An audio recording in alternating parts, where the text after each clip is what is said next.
আজি ঢেকিয়াজুলি সমষ্টিৰ ৩২,০০০তকৈও অধিক মহিলা উদ্যমিতা আঁচনিৰ প্ৰথম কিস্তিৰ ধন লাভ কৰিলে। এই আঁচনিৰ জৰিয়তে অসমৰ প্ৰায় ৩৫ লাখ মহিলা উপকৃত হ'ব আৰু প্ৰতিটো মাহতে এনেধৰণে আমি ১০-১২টা ২০টা সমষ্টিত আমি বিতৰণ কৰি যাম, যাতে নিৰ্দিষ্ট সময়ত আমাৰ বিতৰণ কাৰ্যসূচী সামৰণি পৰিব পাৰে। এই আঁচনিৰ অধীনতে পৰৱৰ্তী পৰ্যায়ত বেংকৰ সৈতে সহযোগিতা কৰি আই মাতৃসকলে ২৫,০০০ টকাও লাভ কৰিব। মই ভাবো যে এই আঁচনিখনে আমাৰ মহিলাসকলৰ মাজত এক নতুন কৰ্মপ্ৰেৰণাৰ সৃষ্টি কৰিব আৰু আমি আকাংক্ষিত ফল লাভ কৰিবলৈ সক্ষম হ'ম। ৪০ লাখ মহিলাক লাভ কৰিব টাৰ্গেট কৰিছে। আমাৰ ৮.৫ লাখ মহিলা ইতিমধ্যে অসমত ১ লাখ টকাতকৈও অধিক টকাৰ ব্যৱসায় কৰে। ৮.৫ লাখ ইতিমধ্যে লাখপতি বাইদেউ আমাৰ অসমত আছে। মই ভাবো এই সংখ্যা বাঢ়ি গৈ থাকিব। এই আঁচনিখনে এই প্ৰক্ৰিয়া আৰু অধিক ত্বৰান্বিত কৰিব।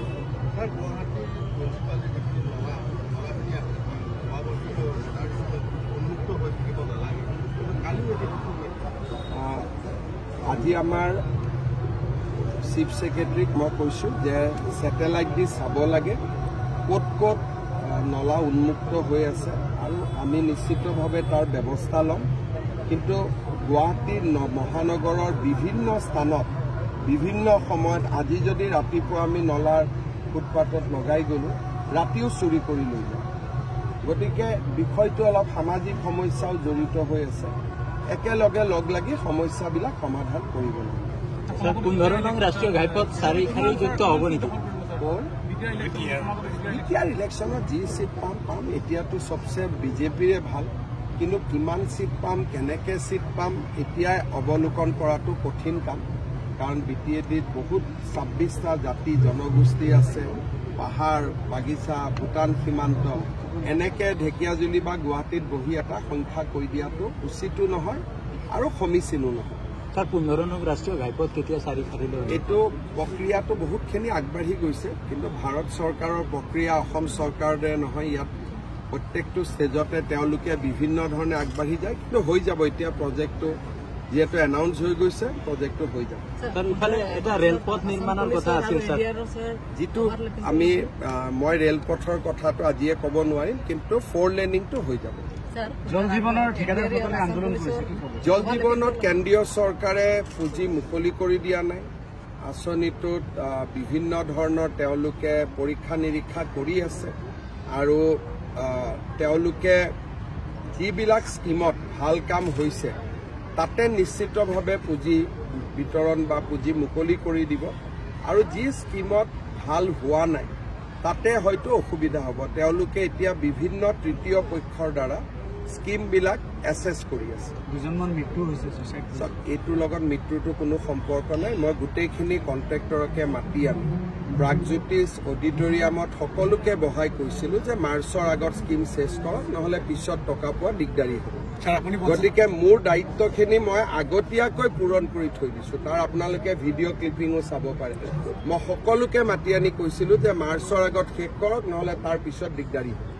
নতুন GST হৈছে, এই সন্দৰ্ভত কি ক'ব? এতিয়া আপোনালোকে জানে যে GSTত হেল্থ ইঞ্চুৰেঞ্চৰ পৰা জীৱনদায়িনী ঔষধৰ পৰা বিভিন্ন সামগ্ৰীক এতিয়া আমাৰ খাদ্য সামগ্ৰীলৈকে নৰেন্দ্ৰ মোদী ডাঙৰীয়াই GST 0 বা 0লৈকে নমাই দিছে আৰু বিভিন্ন অত্যাৱশ্যকীয় সামগ্ৰী 12%ৰ পৰা 5%লৈকে GST নমাই দিছে। আৰু মধ্যবিত্ত মানুহে ব্যৱহাৰ কৰা বহু 4চকীয়া গাড়ী, 2চকীয়া বাহন, ফ্ৰিজ, এয়াৰ কণ্ডিশ্যন এইবিলাকো 28ৰ পৰা 18%লৈকে নমাই দিছে।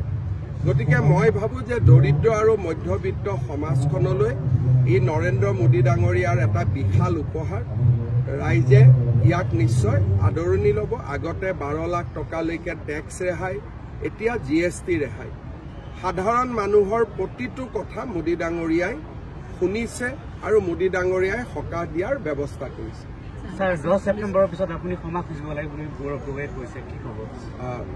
এইবিলাক অলাগতিয়াল কথা কৈ থকাৰ প্ৰশ্ন নাই। হিমন্ত বিশ্ব শৰ্মাই এনেকুৱা কাম নকৰে য'ত ক্ষমা খুজিব লাগে। যাৰ পৰিয়ালৰ 3জনকৈ বিদেশী, তেওঁ আমাক জ্ঞান দিব নেকি? আমিতো বাংলাদেশীক বিদেশী বুলি কওঁ, কিন্তু ব্ৰিটিছতো বিদেশীয়ে। যাৰ পৰিয়ালৰ 3জনৰ, যাৰ পূৰ্বপুৰুষে কনকলতা বৰুৱাক হত্যা কৰিছিল, তেনেকুৱা স্থানত গৈ নিজৰ 3টাকৈ সন্তানে নাগৰিকত্ব লৈছে। সেই মানুহজনৰ কিবা নৈতিকতা আছে নেকি? আগতে মই অলপ চলপ গুৰুত্ব দিছিলোঁ, যেতিয়া গম পালোঁ বাচ্চাও ফৰেনাৰ, ঘৈণীয়েকো ফৰেনাৰ, তাৰপিছত কি ইজ্জত আছে? তেওঁ কালি গুচি যাব। গতিকে এইবিলাক কথা আপোনালোকে বৰ ধ্যান ধাৰণা নিদিব। আপোনালোকৰতো ফেমিলিত চব ভাৰতীয় না? আপোনাৰো কোনোবা ফেমিলি আছে ইংৰাজত? 10 তাৰিখে আপুনি নাই আছে নেকি কোনোবা ব্ৰিটিছত? নাই নহয়। তেতিয়া আমি বিনা ব্ৰিটিছ ভাৰতীয় মানুহ, আমাৰ কথা পাতক। ব্ৰিটেইনৰ কথা কিয় পাতিব লাগে? মই নাজানো। অভাৰলেপিং শব্দটোৰ মিনিঙে মই বুজি নাপাওঁ। ৰিজাল্ট হ'ব, মেৰিটত ৰিজাল্ট পাব। বাকী এই শব্দবিলাক মই বুজি নাপাওঁ। এইবিলাক মানুহে ফেচবুকত চলা শব্দ। এইটো শব্দ আমাৰ ছাৰ্ভিচ ৰুলত নাথাকে। যোনে পৰীক্ষা পাছ কৰিব তাক চাকৰি দিব। যিটো ভোটাৰ অধিকাৰ যাত্ৰা ৰাহুল গান্ধী সামৰণি পেলাইছে, আৰু তেওঁলোকে ক'ত গৈছে ৰাহুল গান্ধী? বিহাৰত। বাপৰে, বিহাৰৰ খবৰো ঢেকীয়াজুলিত লৈ আছে। অসমত হ'ব নাম কি? ইমান এডভান্স কিয় হ'ব লাগে? বিহাৰৰ পৰা, ইংলেণ্ডৰ পৰা, ব্ৰিটিছৰ পৰা সৰু সৰু কথা সুধিলে এইবিলাক ডাঙৰ ডাঙৰ নেতাক সুধিব লাগে। মইতো সৰু নেতা। অসমতো হ'ব নেকি SIR? মই এইবিলাক নাজানো, আৰু হলে হ'ব, নহলে নহব। এতিয়া অৰুণোদয় চিন্তাত আছো। এইটো ভাল কথা না যে বিজেপিটো যে BTCটো বিসম্বাদ আছে, সেইটোৱে কি বুজায়? যে তাৰমানে বিজেপি BTCটো শক্তিশালী।